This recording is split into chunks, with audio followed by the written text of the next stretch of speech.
Good morning guys. Nanapod tayo bisita no from Iloilo City. Mabuhay Iloilo, mabuhay Camiguin. So one day tour na mo ni siya. So karon na namin sa Tungatok Cliff na makita na to ang old volcano. So mo na siyang to diha ang Bohol Sea. So inana doon na ni sunod nata sa sunod na mo ani ang walkway no, makita nato ang walkway diha. So 14 station diha sa Holy Week mapuno na diha ang walkway no, coming Holy Week. So daghan kay tao diha, so magpanaad diri sa Camiguin. So next is ang atong Sangking Cemetery. Ganina nagpicture lang sila diha, wala sila nagtabok dito sa Magbuting. So nag adto din mi sa mga souvenir. So gusto sila mo palit og mga pasalubong, t-shirt, mga key holder, unsa pa mga bag. No, na available na to para pasalubong sa inyong mga loved ones, no?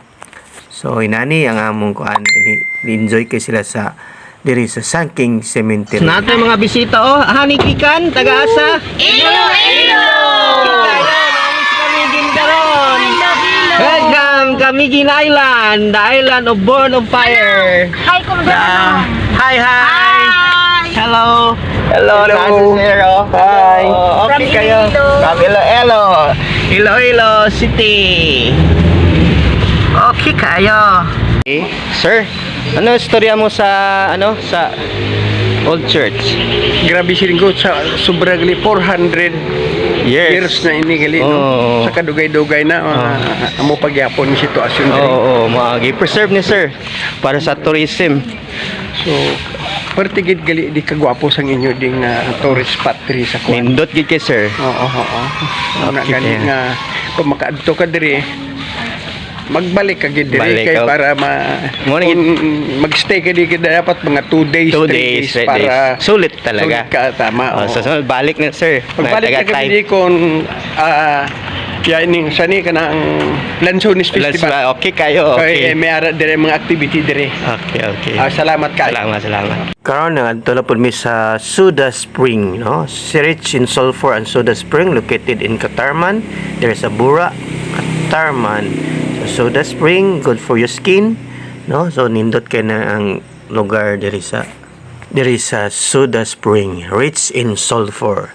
So ang nakatsada rin kung nakay mga arthritis ma-relief siya. So nanapunta karon sa Tuwasan Falls, one of the beautiful waterfalls in Camiguin, no?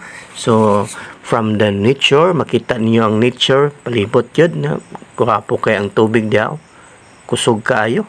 So gusto silang maligo, ang uban gusto maligo, ang uban dili. So enjoy gid kay sila.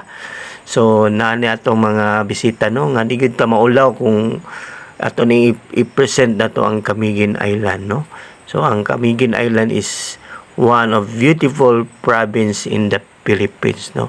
The second smallest province in the Philippines. Pero nindot kay siya all in one, no. Daw sa niya nakapantsada ang waterfalls, guys. So nindot kayo. So mo na siya ang natural resources from sa kinayahan. So picture silang ma'am, nindot kayo dito. So padulong namin dito sa Picas nga area.